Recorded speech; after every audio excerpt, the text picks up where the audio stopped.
নবম ও দশম শ্রেণীর শিক্ষার্থীরা, তোমাদেরকে এই করোনাকালীন সময়ে দীর্ঘদিন স্কুলে অনুপস্থিত, আমরা পাঠদানেও তোমাদের অনুপস্থিত, আজকে অনেকদিন পরে অনলাইনে তোমাদের পাঠ দিতে এসে তোমাদেরকে সরাসরি সম্মুখে না পেয়ে খুবই খারাপ লাগতেছে।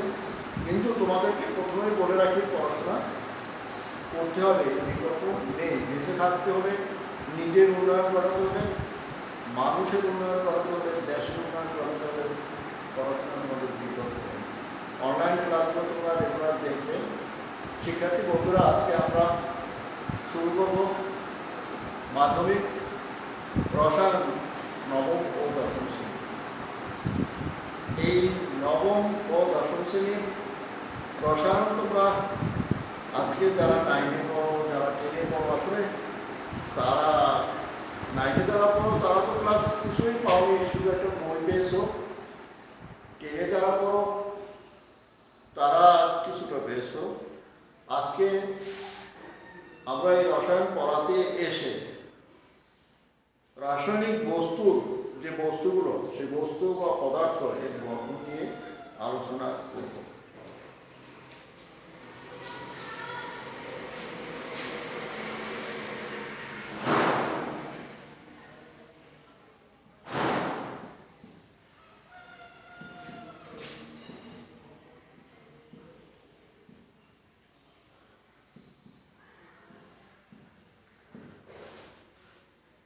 পৃথিবীতে প্রাচীন যুগ থেকে যদি বলি, দীর্ঘদিন যাবৎ পদার্থের গঠন নিয়ে মানুষের ভিতরে জানার আকাঙ্ক্ষা, আগ্রহ, যে পদার্থ কীভাবে গঠিত, পদার্থকে ভাঙা যায় কিনা, গড়া যায় কিনা।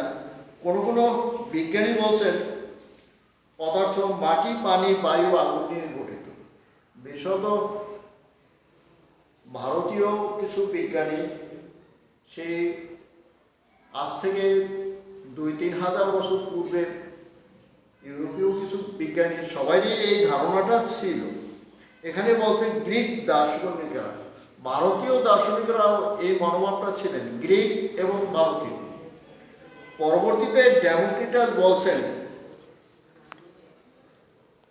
প্রত্যেক পদার্থের একক আছে, প্রত্যেক পদার্থের একক আছে, অর্থাৎ পদার্থকে ভাঙতে ভাঙতে এমন একটা জায়গায় যাওয়া যায় যাকে আর ভাঙা যায় না। ডেমোক্রিটাস এই কথাটা বলছিল, অর্থাৎ পদার্থ ভাঙতে ভাঙতে ক্ষুদ্র এককে গেলে পর, একক মানে কি, একটাকে আমি ভাঙে 2 ভাগ করলাম, 2টাকে ভাঙে আবার 4 ভাগ করলাম, 4টাকে 8 ভাগ, এরকম ছোটো ছোটো কণায় ভাগ করার পরে এমন একটা পর্যায়ে আসবে যার পরে ওই কণাটাকে আর বিভাজন করা সম্ভব নয়। তিনি বলছেন অবিভাজ্য বস্তু ভাগ করতে করতে এমন একটা পর্যায়ে আসবেন ডেমোক্রিটাস, যেটাকে বলছেন অবিভাজ্য। তিনি এটার নাম দিয়েছেন অ্যাটম।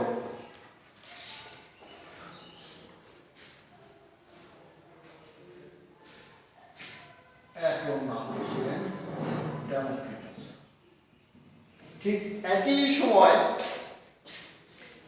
একই সময় গ্রিক দার্শনিক অ্যারিস্টটল এবং সক্রেটিস মতবাদ প্রকাশ করছিলেন যে বস্তুকে যত খুশি তত ভাঙা যায়, অর্থাৎ বস্তুকণা বিভাজ্য। কিন্তু 1803 সালে ব্রিটিশ বিজ্ঞানী জন ডাল্টন বলছেন বস্তুকণা একক, বস্তুকণা কখনো বিভাজ্য নয়, অবিভাজ্য। অর্থাৎ ডেমোক্রিটাস যে কথাটা বলছেন ওইটাই বলে ফেলছেন জন ডাল্টন। আর অ্যাটম শব্দের অর্থ পরমাণু। অ্যাটম এই শব্দটার অর্থ হচ্ছে পরমাণু, যা বিভাজ্য নয়, এই কথাটা বলছেন। এখন এই পরমাণু কার থাকবে, কার থাকবে না, বা সকলের থাকবে কি না, এর উপরে ভিত্তি করে পরমাণু সবাইরই থাকবে, সকলেরই, কিন্তু সেটা কিভাবে থাকবে গঠনগত দিক থেকে পদার্থের, যেমন আমার সামনে পদার্থ এই বইটা আছে, টেবিল আছে, সব তো এই পদার্থগুলো না। এখানে কথাটা কিন্তু মৌলিক পদার্থ। মৌলিক পদার্থকে ভাঙতে ভাঙতে ক্ষুদ্র এককে একমে নিয়ে আসতে পরে একক, এটাকে আর ভাঙা যায় না। অবিভাজ্য ডেমোক্রিটাসের কথা 1803 সালের ব্রিটিশ বিজ্ঞানী, ব্রিটিশ না, হ্যাঁ, জন ডাল্টন বলছেন, ওই একই কথা বলছেন, বিভাজ্য।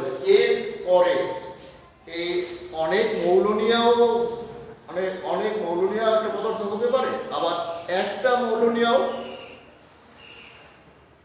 একটা পদার্থ হতে পারে। এর উপরে ভিত্তি করে পদার্থকে দুই ভাগে ভাগ করছেন, একটা মৌলিক পদার্থ আর একটা যৌগিক পদার্থ। মৌলিক পদার্থ হয়েছে যে পদার্থকে ভাঙলে পরে, যে পদার্থের ক্ষুদ্রতম অংশ পরমাণু, একে ভাঙলে পরে আর ওই পদার্থের অস্তিত্ব থাকে না।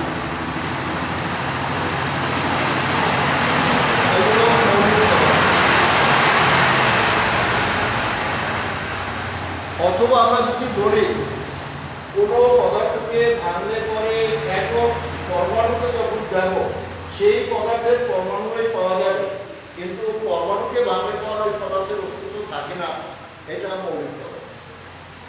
যেমন লোহা, লোহার একটা টুকরোকে ভাঙলে পরে আমরা এক সময় যে লোহার পরমাণু পাবো, পরমাণুকে ভাঙলে পরে আর লোহার অস্তিত্ব থাকবে না, মৌলিক পদার্থের অস্তিত্ব থাকবে না। আর যৌগিক পদার্থ হয়েছে দুই বা ততোধিক মৌলিক পদার্থ নিয়ে, দুই বা ততোধিক মৌলিক পদার্থ নিয়ে নতুন একটা পদার্থ তৈরি হয়, যার ধর্ম পূর্বের পদার্থের ধর্মগুলো থেকে সম্পূর্ণ ভিন্ন, নতুন ধর্ম বিশিষ্ট। এই পদার্থটা হয়েছে যৌগিক পদার্থ। তোমাদের শিক্ষার্থীরা, তোমাদের আর একটা জিনিস খেয়াল রাখতে হবে, আমরা বলছি মৌলিক পদার্থ, যে পদার্থকে ক্ষুদ্র ক্ষুদ্র কণায় ভেঙে একক অংশে যাব, যে পরমাণুটা পাবো সেটা ওই পদার্থেরই পরমাণু, কিন্তু এই পরমাণুকে ভাঙলে আর ওই পদার্থের অস্তিত্ব থাকবে না। আর একটা জিনিস বলছি, যৌগিক পদার্থ দুই বা ততোধিক মৌলিক পদার্থ একত্রিত হয়ে আর নতুন ধর্মনিষ্ঠ একটা পদার্থ তৈরি হবে, যেটা যৌগিক পদার্থ।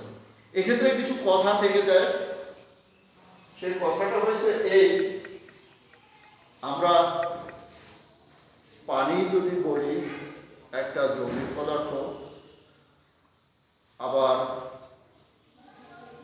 যদি এই কাঠের কথা বলি একটা যৌগিক পদার্থ, পানিতে আছে হাইড্রোজেন আর অক্সিজেন, এই কাঠের ভিতরে কার্বন আছে, অক্সিজেন আছে, হাইড্রোজেন আছে, সালফার, অন্যান্য মৌলিক পদার্থ থাকতে পারে। কিন্তু আমরা যদি সামগ্রিকভাবে বায়ু বলি, বায়ু কিন্তু যৌগিক পদার্থ না। শিক্ষার্থীরা এই জিনিসটা খেয়াল রাখবে, উদাহরণ হিসেবে কখনো যৌগিক পদার্থকে বায়ু নিবে না যৌগিক পদার্থ হিসেবে, কারণ বায়ু একটা মিশ্র পদার্থ। যৌগিক পদার্থ, মৌলিক পদার্থরা মিশ্রিত অবস্থায় থাকে বায়ুমণ্ডলে, বায়ু অবস্থায়। এই জিনিসটা খেয়াল রাখতে হবে। সেখানে কে কে আছে?